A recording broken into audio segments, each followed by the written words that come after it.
자, 오늘은 그동안 좀 못 나갔던 이 기능 구현들을 한번 같이 해볼 거고요. 그래서 일단 여기 회원 기능 있죠. 회원 기능까지 같이 쭉 만들어 보고요. 그 다음에 여기 회원 기능이 만들어지고 나면은 객체 지향의 이제 두 번째 요소인 상속에 대해서 한번 같이 살펴보려고 합니다. 자, 그래서 지난 시간에 저희가 캡슐화라는 거를 한번 살펴봤거든요. 자, 이제 저희가 프로그래밍 4대 기본 요소라고 해서 소스 코드를 이루는 가장 핵심적인 거 4가지를 먼저 했었어요. 그래서 값, 데이터, 그리고 변수, 조건문, 분봉문.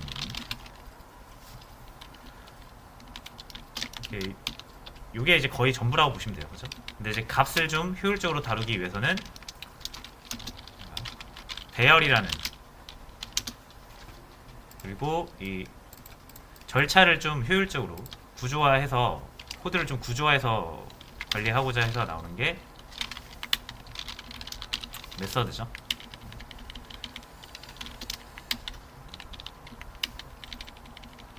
그래서 요런 걸 통해서 이제 기본적인 내용을 학습을 했고요. 그 다음에 이런 이제 메서드라든지 이런 값 변수들이 점점 많아지고 복잡해지면서 우리는 이제 클래스라는 걸 만들었죠. 비슷한 것끼리 모아놓은 거죠.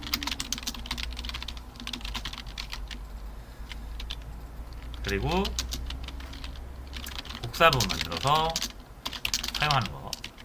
이 복사본을 인스턴스라고 한다고 그랬고요.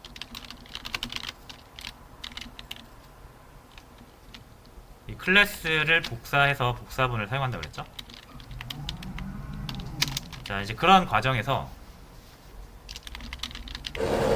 자, 이제 이 인스턴스들, 무슨 말이냐면 이제 결국 인스턴스들이 자신들만의 데이터를 가지고 있다는 얘기인데, 이 데이터에 접근하는 거,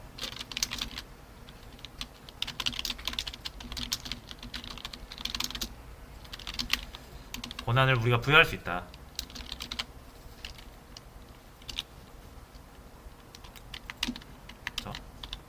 이렇게 접근을 제한하는 이유?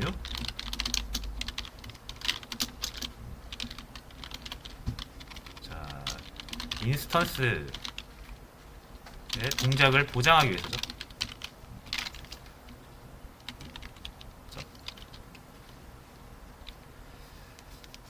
그래서 자, 인스턴스들은 자신들만의 데이터를 가지고 있는데 이 데이터가 훼손되면 동작하지 않을 수 있기 때문에 그래요.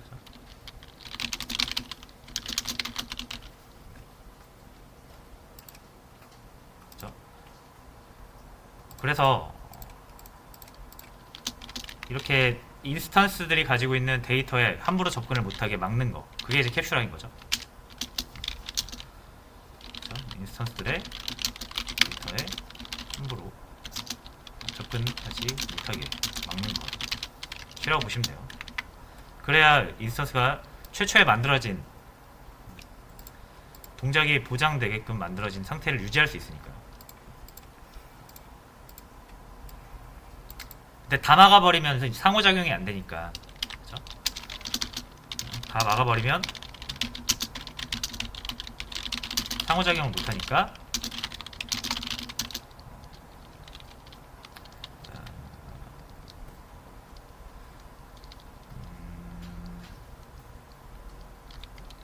안전장치 마련 후 접근을 허용하는 거죠.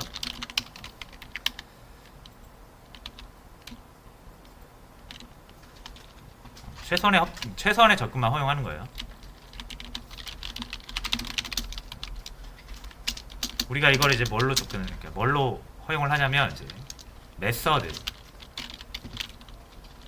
이용해서 접근을 허용하고요. 메서드를 사용하는 이유는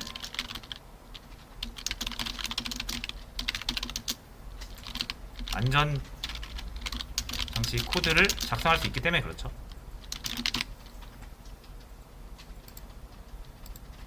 그냥 다이렉트로 접근해버리면 우리가 어떻게 뭘 할 수가 없는데, 메서드를 이용해서 접근을 하게 하면 우리가 좀 이상한 데이터 같은 건 쳐낼 수가 있단 말이에요. 이품음 같은 걸로. 자, 그렇게 해서 메서드를 이용해서 접근을 허용하는 거고요. 이렇게 이 변수, 인스턴스들이 가지고 있는 데이터에 접근할 수 있게끔 열어주는 걸 보통 우리가 뭐라고 부른다? 이런 메서드들을 세터 또는 게터라고 부릅니다.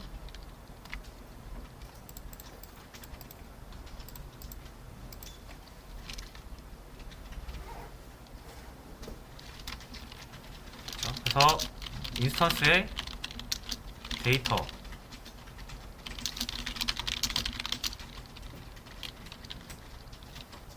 창구라고 보시면 돼요.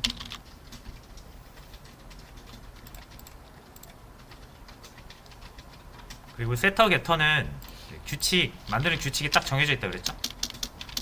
그래서 세터 게터 만드는 법, 변수명 앞에다가 set 또는 get 붙이면 되죠. 그리고 변수명 가장 앞 글자 대문자로.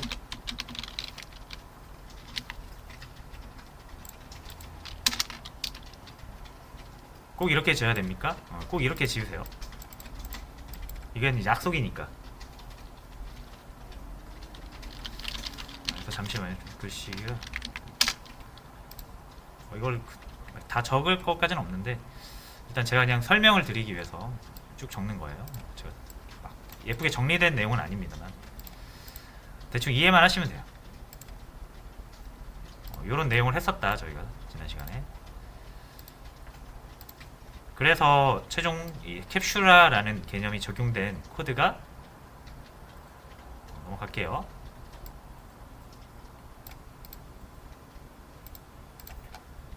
이렇게 된 거죠. 다 프라이빗으로 막아놨어요.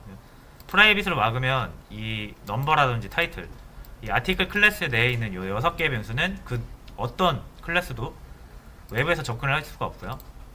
아티클 클래스로 만들어진 객체 자신만 쓸 수 있는 거예요.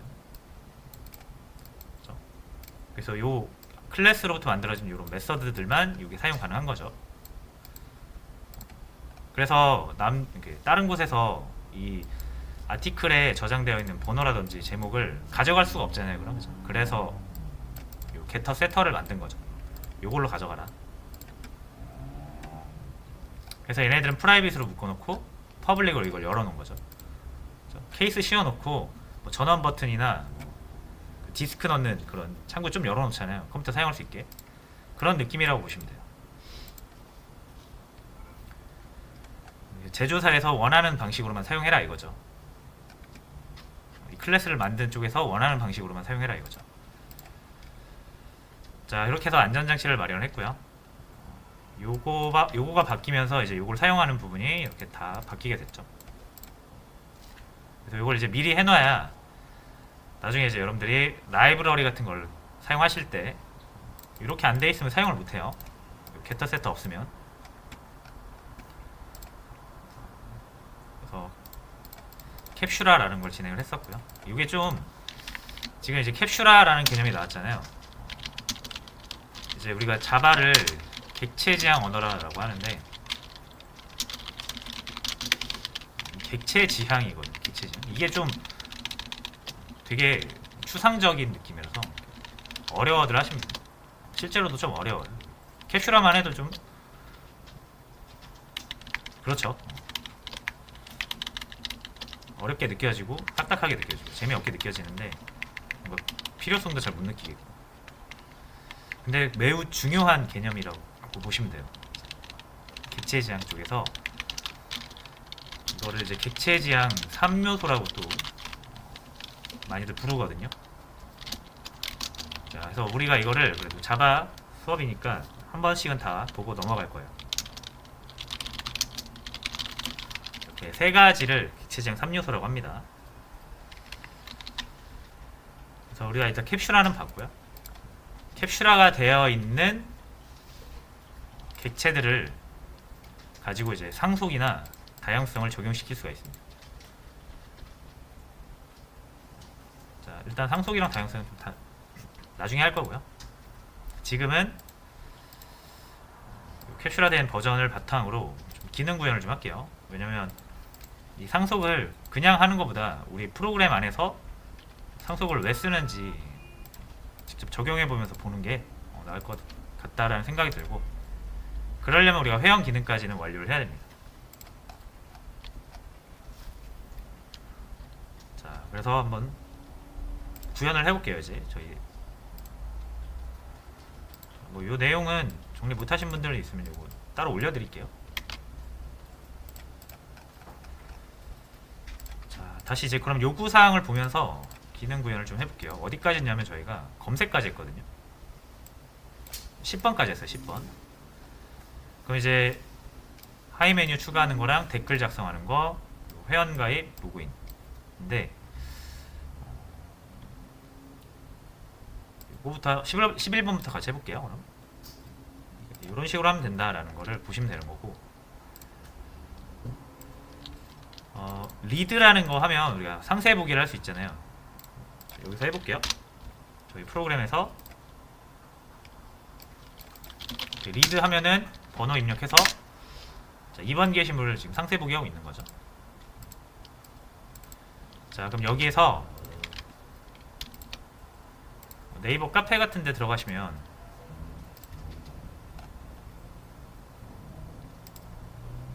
들어가 볼게요.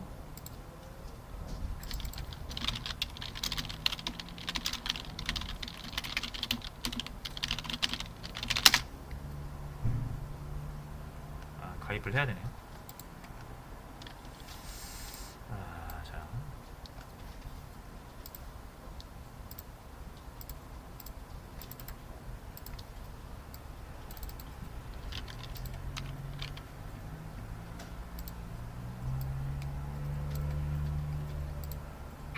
뭐 요거 한번 보면서 하겠습니다. 자, 이제 목록까지는 저희가 한 거고, 리드를 하면은 이게 딱 클릭해서 게시물 하나 보고 있다라는 걸로 보시면 되고, 그럼 여기서 할 수 있는 게 또 많다 그랬잖아요. 그죠? 댓글도 남길 수 있고, 자, 뭐 수정 삭제 같은 것도 할 수 있고, 좋아요 체크도 할 수 있고요. 목록으로 돌아가기, 이전 글 다음 글, 이런 여러 가지 기능들이 있잖아요.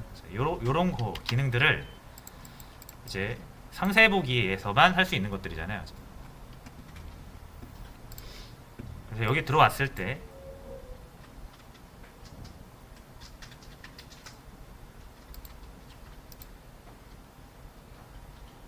자, 돌려드릴게요. 화면.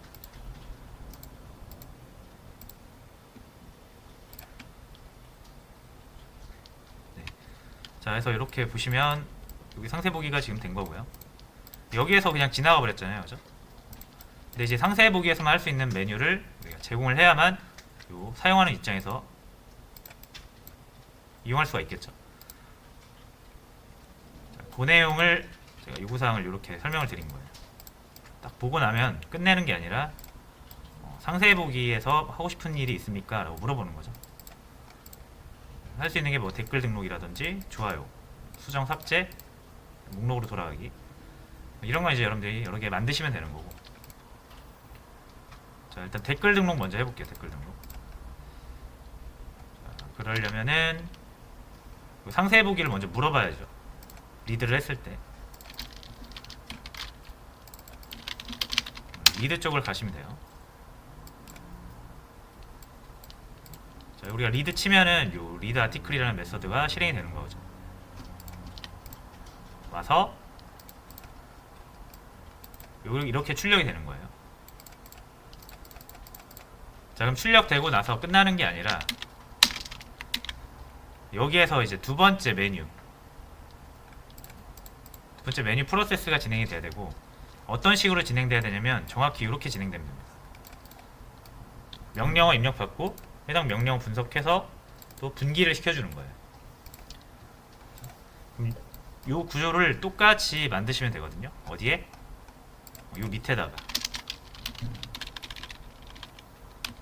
자, 그래서 상세 보기 프로세스를 넣어주시면 되는데, 자, 이 구조를 바로 이렇게 넣기가 조금 이렇게 넣기가 부담스러울 수 있거든요. 코드가 너무 길어져서. 이럴 때 그럼 또 메서드 하나 만드시는 거예요. 자, 이렇게 리드 프로세스라고 하나 만들겠습니다. 자, 빨간 줄 뜨죠. 만드시면 돼요. 이렇게 해서 만들어 주시고, 여기 좀 구분을 해 주시고요.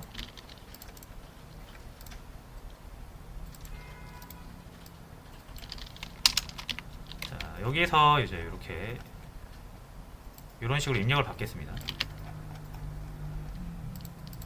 이렇게 입력을 받아주시고, 자, 여기에서는 명령어를 입력해주세요 이렇게 나오기보다는 상세 보기 기능을 선택해주세요. 자, 이렇게 나오면 될 것 같고요.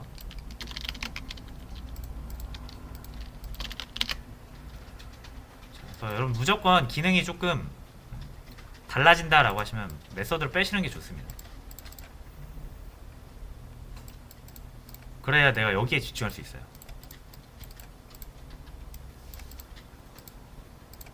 자, 그리고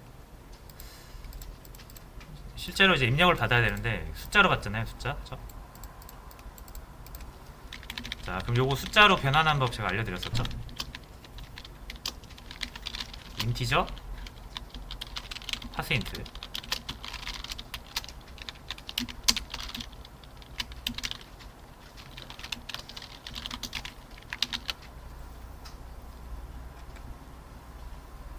그래서 요거 상세 보기 기능 같은 경우는 우리가 숫자를 이렇게 메뉴화해서 메뉴 목록화해서 숫자를 입력받아서 실행하는 방식으로 할게요. 자, 그래서 요 CMD가 1이면 댓글 기능 만드시면 되는 거고요.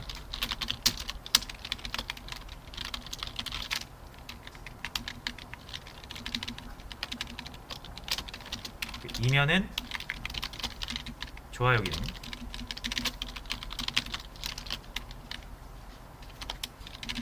3이면 수정.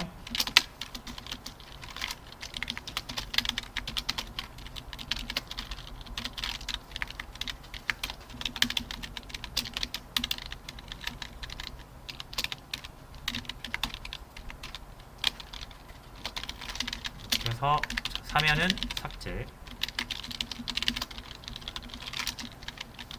5면은 목록으로 돌아가기.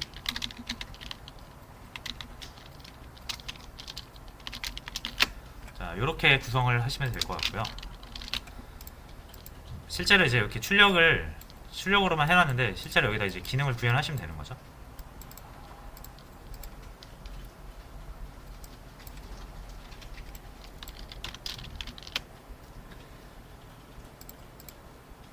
자, 그래서 일단 뭐 먼저 할 거냐면 5번부터 할게요. 목록으로 돌아가기. 우리가 리드라고 치면 이거 보는 순간 잠시만요.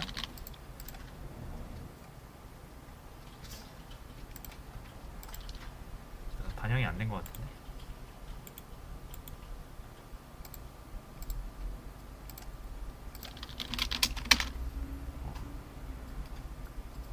자, 이렇게 이제 나오죠? 상세 보기 기능을 선택해 주세요. 그래서 이제 입력하면 1번 누르면 댓글, 2번 누르면 좋아요, 3번 누르면 수정, 삭제, 그리고 5번 누르면 이제 목록으로 돌아가야 되거든요. 계속 나오면 안 되잖아요, 상세 보기가. 그래서 여기서도 이렇게 하다가 목록 딱 누르면 목록이 이렇게 돌아가죠. 일단 요 기능부터. 자, 그래서 5번 누르면 밖으로 나가면 되죠. 이게 지금 요 while문이 계속 돌고 있는 거거든요. 그러니까 요 while문 빠져나가면 다시 요 밖으로 나가는 거죠.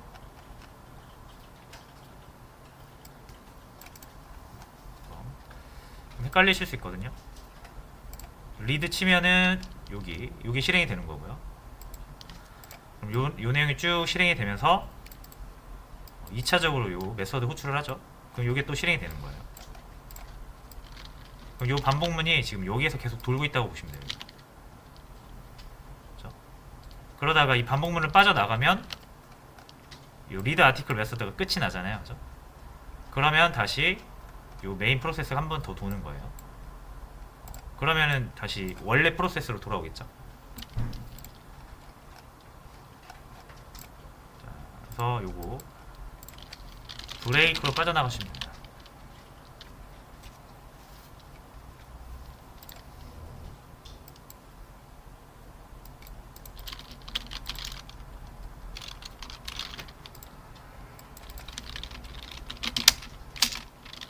이렇게 상세보기 기능을 이용을 하다가 5번을 누르면 다시 메인 프로세스로 빠져나가는 거죠.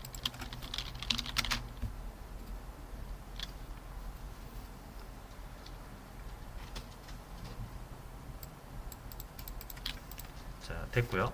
그 다음에 실제로 이제 댓글 기능을 여기서 구현을 해주시면 되거든요. 자, 이 댓글 기능이 조금 어려워하시는 분들은 어려워하셔서 천천히 좀 진행을 해보겠습니다. 자, 댓글이 딱 보시면 일단 댓글을 우리가 만들 때, 댓글을 표현할 때 필요한 게 뭔지를 먼저 정하셔야 되는데, 저 같은 경우는 지금 네이버를 모작하고 있기 때문에 얘네들처럼 할게요. 자, 그럼 보세요. 얘네들은 댓글을 어떻게 표현을 하는지. 보시면은 요게 댓글 작성자고요. 요 반갑습니다가 댓글 내용이 되겠고요. 요 밑에 댓글 작성일이 있죠. 요 세 개로 댓글을 표현하네요. 네이버 카페 같은 경우. 그럼 저희도 댓글을 하나 만들려면 세 개의 정보가 최소한 필요한 거죠. 최소한. 자, 그러면은 어차피 댓글 하나 만들려면 세 개 필요하잖아요. 그렇죠? 무조건 2개 이상으로 하나의 개념을 표현해야 되면 구조화하는 게 좋다 그랬죠. 그럼 아티클처럼 댓글도 하나 만드시는 거예요.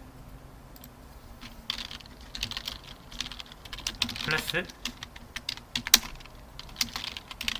이름은 리플라이라고 하겠습니다.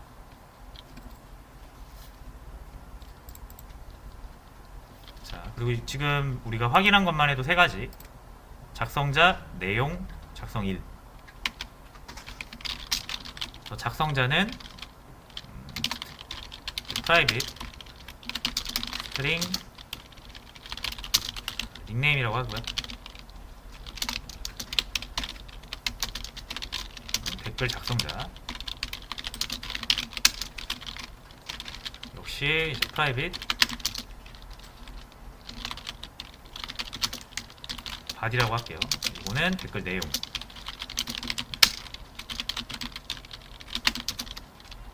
그리고 레그데이트 댓글 등록일.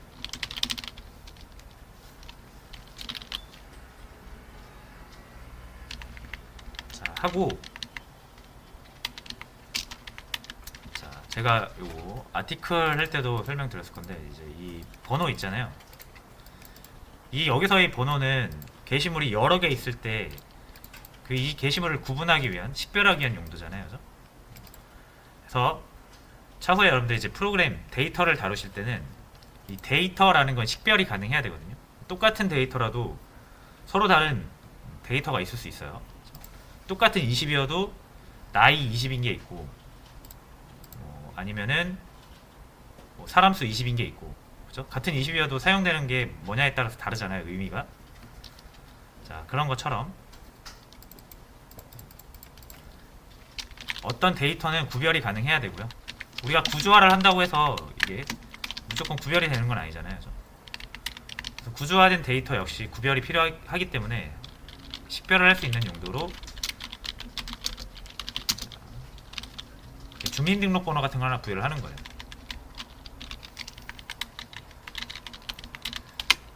그래서 이거는 댓글 번호라고 보시면 되고요.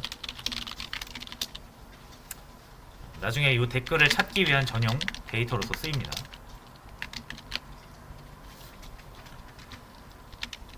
이건 이제 데이터 사이언스 쪽에서 다루는 내용이 될 수도 있는데, 뭐 개발을 할 때도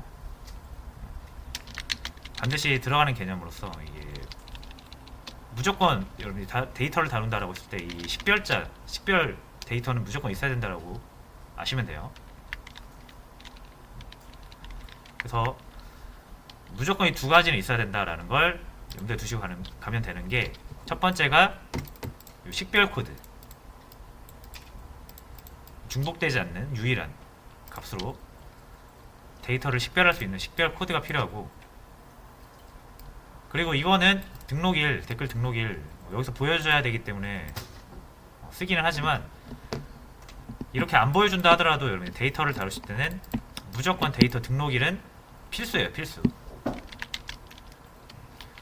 그래서 내가 어떤 구조를 만들 때 이 두 개는 무조건 들어간다고 보시면 돼요.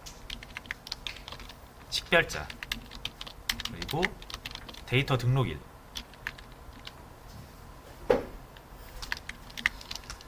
그래서 요거 꼭 만들어주세요. 데이터 등록일 같은 경우는 나중에 데이터 추적할 때 써요. 이걸 우리가 뭐 이렇게 화면에 보여주는 용도로 쓰지 않더라도 이거를 무조건 저장을 해 놓으셔야 나중에 데이터 같은 게 잘못됐을 때 추적해서 그 날짜 범위를 정할 수가 있거든요. 예를 들어 어제 뭐 무슨 문제가 발생했다 그러면은 어제 날짜부터 오늘 날짜 기준으로 데이터 잘라가지고 봐야 되잖아요. 그죠? 그런 용도로 많이 쓰이기 때문에 무조건 넣어야 된다고 생각하시면 됩니다.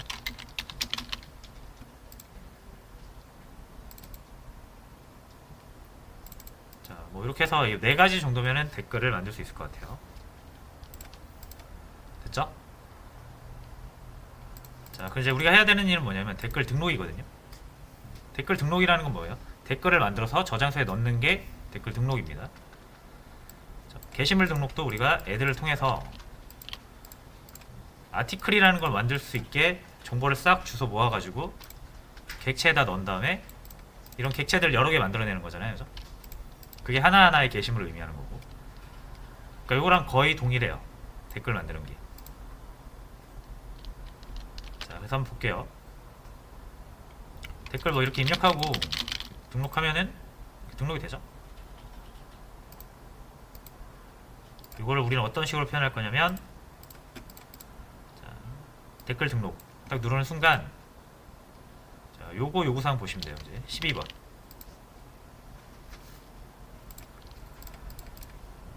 자, 상세 보기에서 이제 선택한 게시물에 댓글을 저장할 수 있다. 그리고 댓글을 저장하면 댓글이 추가된 상세 화면을 다시 보여준다라고 되어 있죠. 그래서 이렇게 입출력 예시도 보여드린 거예요. 자, 이제 1이라고 해서 댓글 입력하겠다라고 하면은 실제로 필요한 데이터를 또 그거 모아야죠. 일단 프로그램 사용자한테서는 내용을 입력받아야 돼요. 이 사람이 댓글을 등록하고 싶은 내용이 있을 거 아니에요. 그래서 그거는 사용자만 알 수 있는 거니까 입력을 요구해서 받아주시고, 요것도 받아볼게요. 댓글 내용.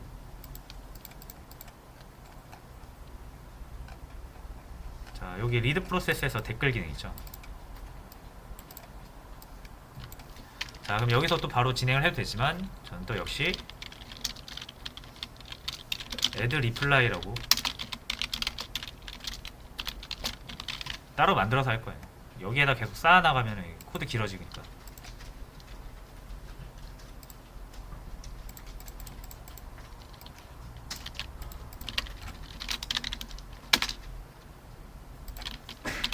자, 이렇게 해서 여기다 만드시면 돼요.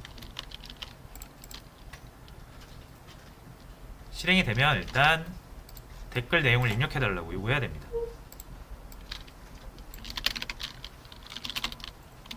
그래서 이렇게 출력을 한번 해주고,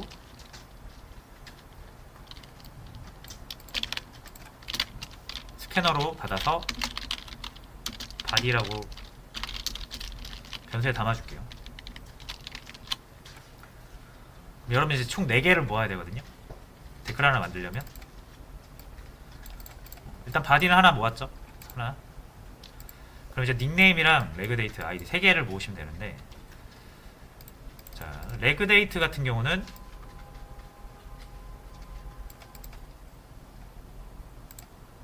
이거 애드하는 거에서 좀 참고를 하겠습니다.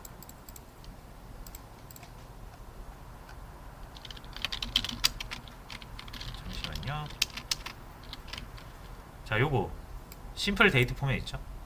요거 그대로 쓰면 되겠죠? 자, 해서 요거를 어디서 쓴다? 지금 여기서 쓰겠다는 얘기거든요. 잠시만요.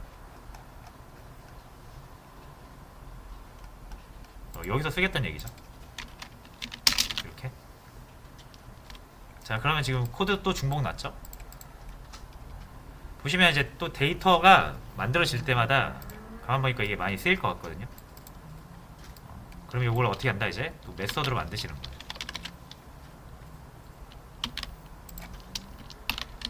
그래서 이 밑에다 만들게요.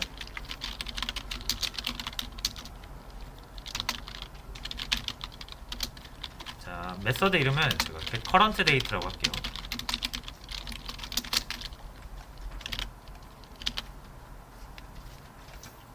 현재 날짜를 구해서 리턴을 해주는 메서드고요. return time 1 해주시면 되겠죠. 자, 그럼 이제 현재 날짜가 필요한 부분은 요걸로 대체가 가능합니다. 아까 add article이었어요. 여기서 이제 요거 필요 없죠. 빨간 줄 뜨는데 요거 대신 뭐 쓰면 된다? 이렇게 쓰면 되는 거죠. 자, 그리고 reply 역시 마찬가지예요.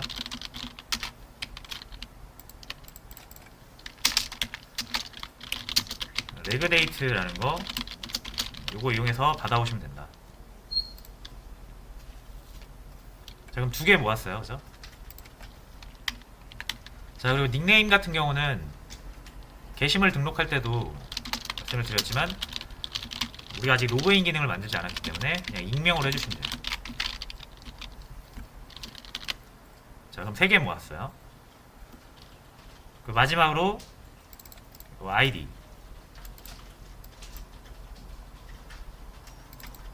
자, 아이디 같은 경우도 이제 게시물을 참고하시면 되거든요. 이렇게 마지막 번호 기억해 놨다가 거기에서 플러스 1 해가지고 저장을 했었죠. 그래서 이런 용도를 하나 더 만드시면 돼요. 자, 요거는 두 개가 생겼잖아요. 그럼 요거는 이제 아티클 용도라고 해서 아티클이라고 해줄 거고요. 아티클 라스트 넘버. 요거는 리플라이 라스트 넘버 이렇게 하겠습니다.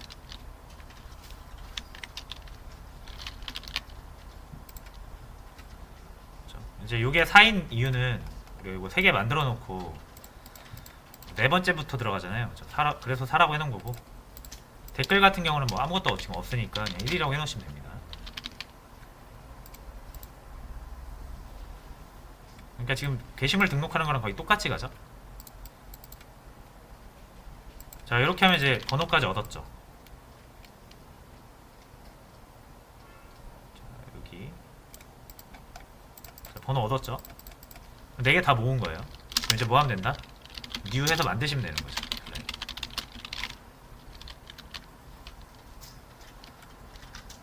자, 만들 때 필요한 거를 한 번에 싹 넣어서 한 번에 만들어주는 거.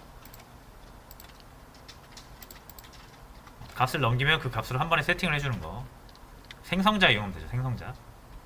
역시 아티클을 참고하겠습니다.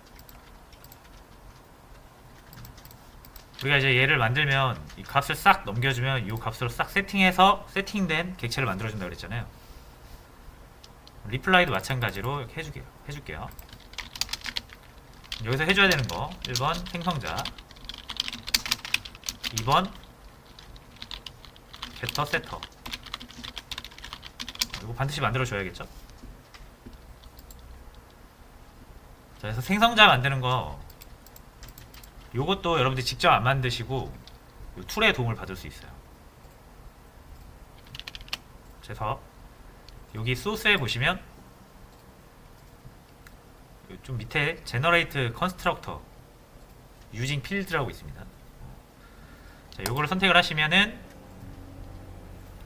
생성자를 만들 수 있고, 내가 생성자 인스턴스를 생성할 때 세팅할 데이터를 이렇게 선택을 할 수 있습니다.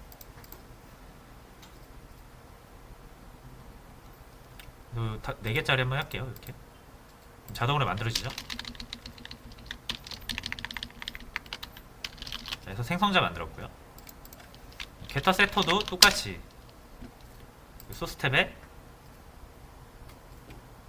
제너레이트 게터 샌드 세터스,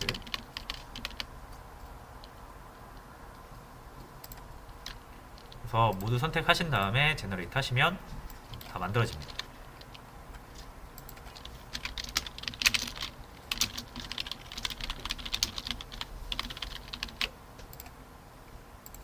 자, 그래서 실상 여러분들 요것만 작성하시면 되고 나머지는 툴한테 시키면 돼요. 규칙이 정해져 있기 때문에.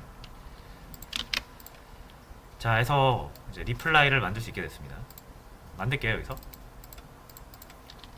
모아놓은 거 하나씩 넣으시면 돼요. 제일 처음에는 이제 아이디가 들어가야 되거든요. 아이디는 우리가 여기 위에 만들어놨죠. 이거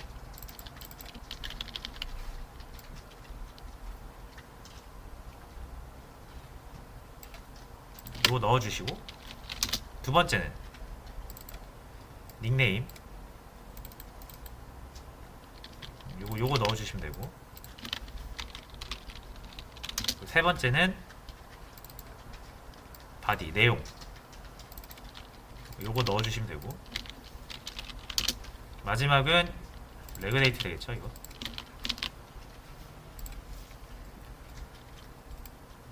자, 해서 이렇게 드래곤볼 모으듯이 모아가지고 하나의 댓글을 만들어냈습니다. 요거 이제 저장하시면 되는 거예요. 근데 이거 어디다 저장이 됩니까? 당연히 여기는 저장이 안 되겠죠. 요 아티클스에는 아티클밖에 저장을 못하니까. 그럼 역시 똑같은 거 하나 또 만드시면 돼요. 그래서 요거는 이제 리플라이스라고 하겠습니다. 뭘 저장한다? 리플라이 저장하시면 돼요.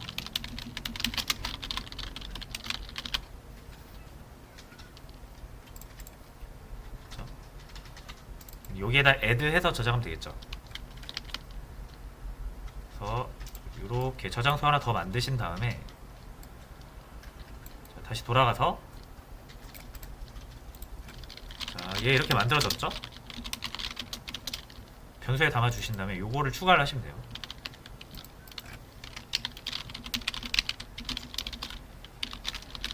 이렇게 해서 최종적으로 만들어진 댓글을 저장소에 저장을 했습니다. 정확히 아티클 저장하는 거, 게시물 저장하는 거랑 동일해요. 내용만 좀 다르죠. 구조가 다르니까. 자, 그래서 이렇게 해서 이제 우리가 add reply를 실행할 때마다 새로운 댓글이 만들어지면서 이 저장소에 저장이 될 거예요.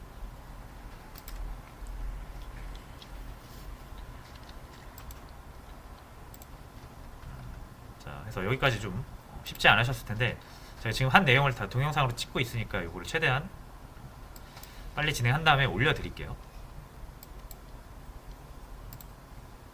자, 근데 여기 빨간 줄 뜨는 거 보이시죠? 이거 왜 뜨냐면 라스트 넘버를 우리가 두 개가 생겨서 이렇게 바꿨잖아요, 이름을. 그래서 바뀐 이름으로 적용을 해주셔야 돼요.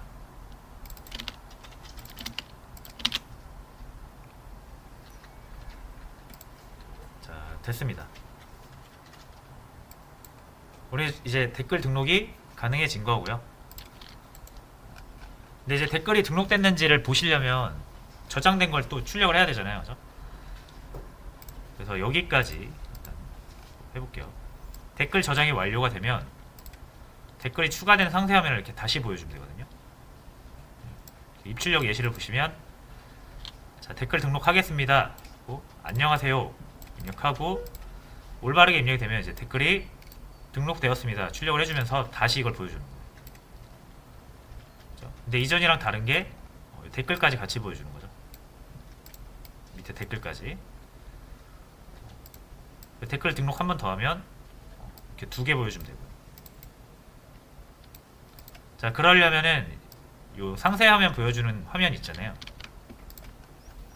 여기거든요. 여기에서 뭐가 들어가야 된다?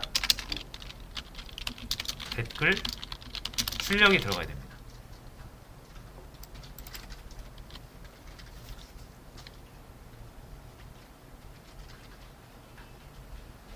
자, 그래서 자, 이 부분을 댓글란을 하나 만들게요. 이런 식으로 댓글란 하나 만들게요.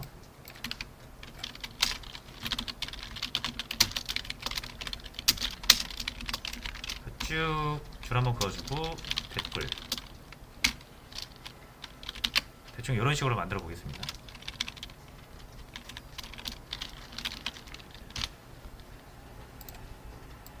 자, 그리고 이제 리드를 하시면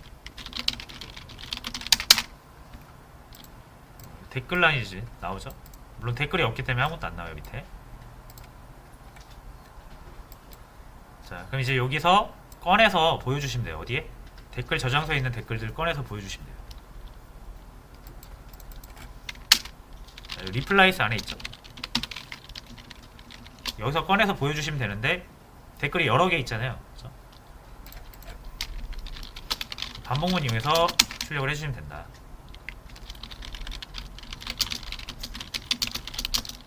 리플라이스 점 사이즈로 리플라이스 저장소 안에 있는 모든 내용을 보겠다 라는 거고, 출력 포맷은 3개, 내용, 작성자, 작성인 이렇게 3개 보여주시면 돼요. 내용,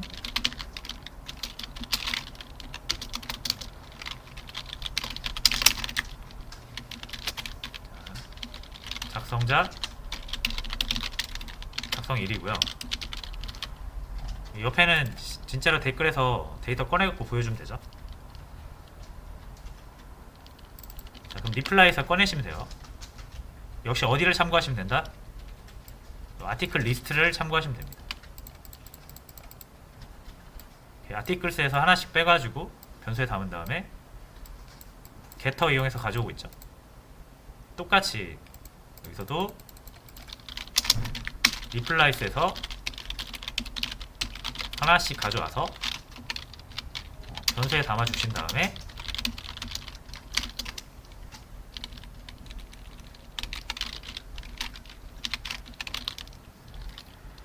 여기서 이제 getter 이용해서 하나씩 빼오면 돼요.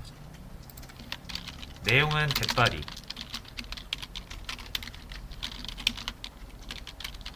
작성자는 get nickname, 작성일은 get leg date.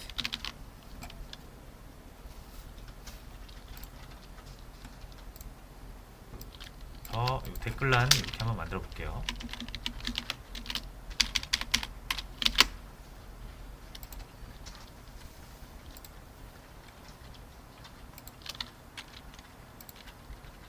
자, 이제 댓글이 거의 완성이 됐습니다.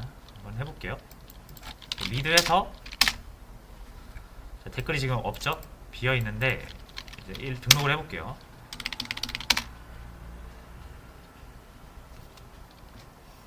자, 등록이 됐거든요. 지금 안 보이죠? 목록으로 나갔다가 1번 다시 들어가 볼게요. 이제 댓글이 등록이 됐거든요. 근데 이게 불편하잖아요, 그죠? 댓글 등록했는데 나갔다가 다시 들어와야 되니까. 자, 그래서 등록이 완료되면은 이걸 다시 보여주라는 얘기예요. 자, 그럼 어떻게 해야 되겠습니까? 여기 상세보기 프로세스 들어가서 애드 리플라이가 끝나고 나면 요거를 다시 해야 다시 해라는 얘기예요. 다시 하라는 얘기예요. 자, 그래서 이거를 다시 여기다 보여주기 좀 부담스럽죠? 또 이거 끝나면 이거 다시 보여주라는 얘기잖아요. 이렇게 해서. 자, 그럼 이제 여기서 또 어떻게 하면 된다? 2번 이상 같이 똑같이 사용되는 거는 메서드로 빼시면 됩니다. 자, 여기에서 쓰여야 되는 게 요거거든요. 출력하는 거. 여기서 여기까지. 그렇죠? 자, 요 내용을 어떻게 자르세요. 이게 출력하는 게 여기서도 필요하고 여기서도 필요한 거거든요, 지금. 그죠? 재활용해야 되는 거잖아요. 그럼 무조건 메서드를 빼시면 돼요. 요거를 잘라서 프린트 아티클이라는 메서드를 만들겠습니다.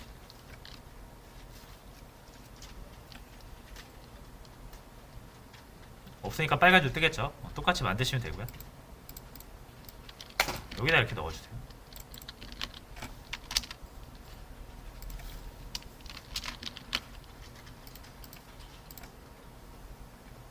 자, 그러면은 역시 이 아티클이 지금 이 코드만 따로 떨어져 나오면서 이 아티클의 존재를 이제 모르게 됐잖아요. 그죠? 얘랑 떨어져 나오면서. 그럼 이걸 어떻게 해주면 돼요? 얘가 알고 있는 거죠? 얘가 얘한테 넣어주면 됩니다. 이 아티클 정보 여기 있는 거잖아요. 이거잖아요. 그죠? 이거를 이렇게 넣어주고, 그럼 얘는 받아줘야죠. 이렇게 받아주고.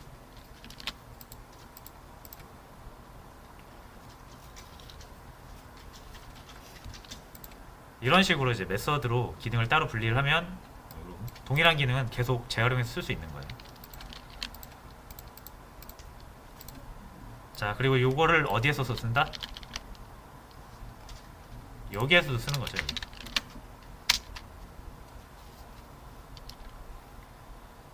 그쵸?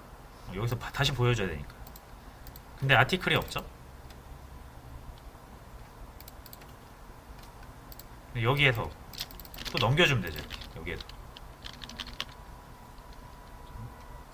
그럼 리드 프로세스에서 역시 받아주면 되고요. 이렇게 해서 메서드끼리 메시지 교환하면서 협업하는 겁니다.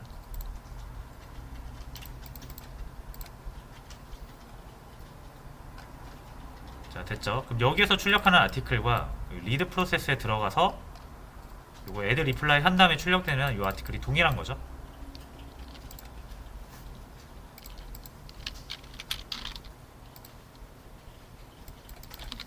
자, 해서 이제 다시 한번 해볼게요. 요거를 다시 이제 1번을 여기 눌러서 댓글 입력하겠습니다. 이제 바로 나오죠. 1번 이용해서 등록하면 2개가 나오고 3개가 나오고. 자, 이제 거의 다 됐는데 오늘은 댓글까지만 하고 마무리를 해야 될 것 같습니다. 회원 기능은 못할 것 같아요. 그래서 다음 시간에 같이 해보고요. 오늘은 요거 댓글 기능만 마무리할게요.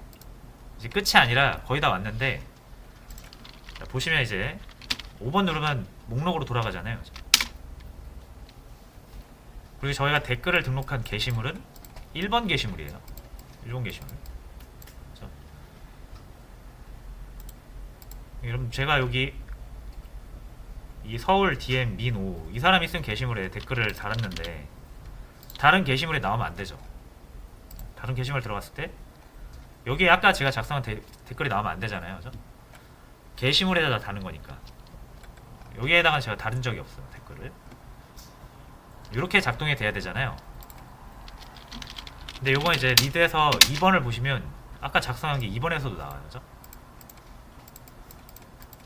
2번 게시물엔 작성한 적이 없잖아요. 댓글을.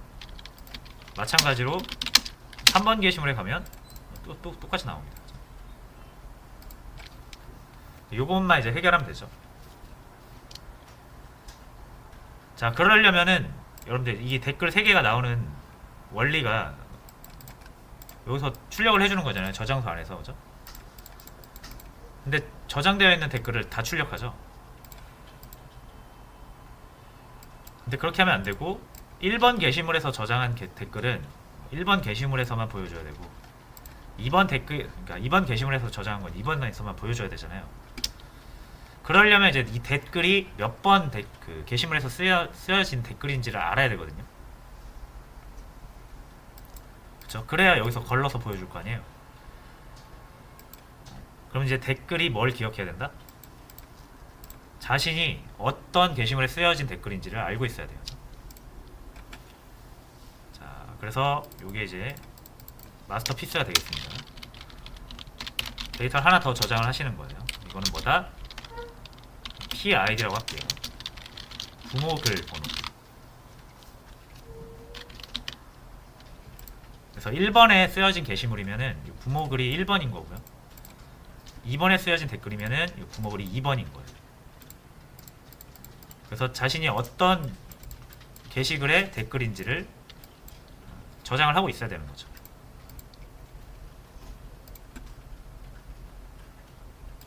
그래서 이거 하나 더 추가가 됐죠. 그럼 여기 다 추가가 돼야 돼요. 자, 생성자에 일단 하나 추가할게요. 순서에 맞게 아이디 뒤에다 넣겠습니다.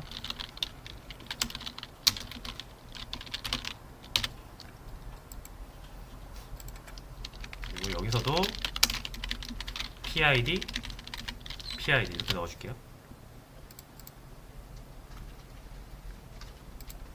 이러면 이제 댓글을 만들 때 5개의 데이터가 필요한 거죠. 자, 그리고 getter setter도 만들어 주셔야 돼요. 요거는 아까처럼 소스에서 generate getters and setters, 이거 딱 하나 안 만들어진 거 있으니까 이거 체크해 주시면 돼요.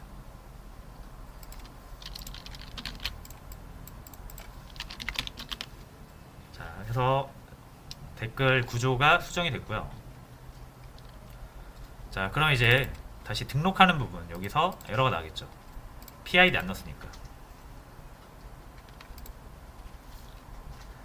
자, 그럼 부모글이 누굽니까? 얘는 add reply를 실행할 때 우리가 어디서 실행합니까? 여기서 실행하죠. 그리고 이거는 우리가 상세 보기를 했을 때만 실행되는 거예요. 그래서 요 아티클 정보가 넘어오잖아요. 요게 부모 글이겠죠. 댓글 입장에서 요 아티클이. 자, 그래서 얘를 이렇게 넣어주면 돼요. 역시 여기다.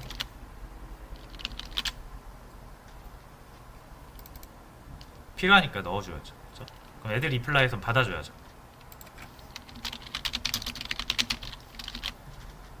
자,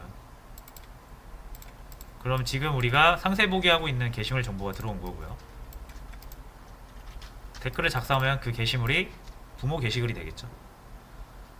그래서 얘의 아이디를 여기다 넣어주시면 됩니다. 하나 만들게요. PID라고 해서 이렇게 저장하면 되죠. article.get id. 근데 아이디가 없네요. 자, 여기 아티클 한번 볼게요. 아이디의 게터가 넘버네요. 여기 넘버. 게시물 번호를 의미하는 게 넘버잖아요. 그죠? 그러니까 요걸로 가져오시면 돼요.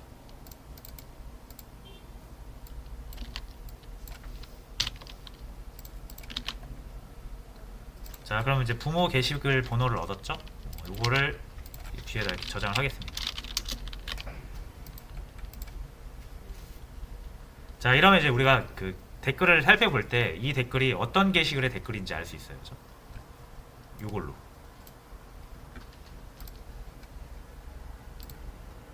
자, 그럼 마지막으로 출력을 할 때 다 출력하는 게 아니라 따져서 출력하는 거죠.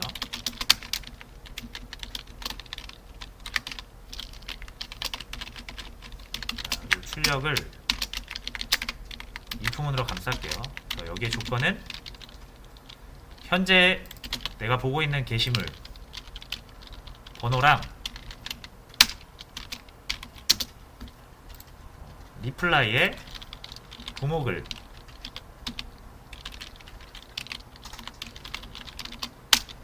번호랑 같은 것만 보여주면 되겠죠. 내가 보고 있는 게시물이 현재 1번이다. 그렇죠? 그럼 1번에서 쓰였던 게시물만 보면 되는 거예요.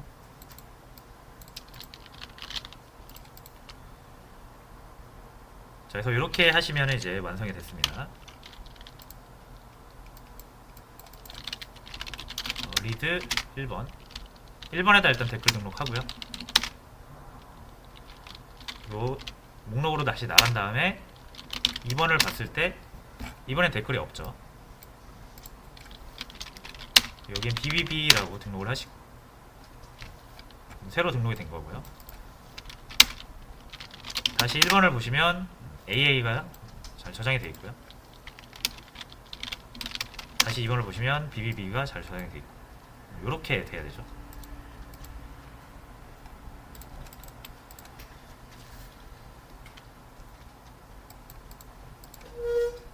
네, 해서 이렇게 만들어 보시면 되겠고요. 이게 제가 좀 빠르게 진행을 했는데 뭐 그냥 딱 보시면서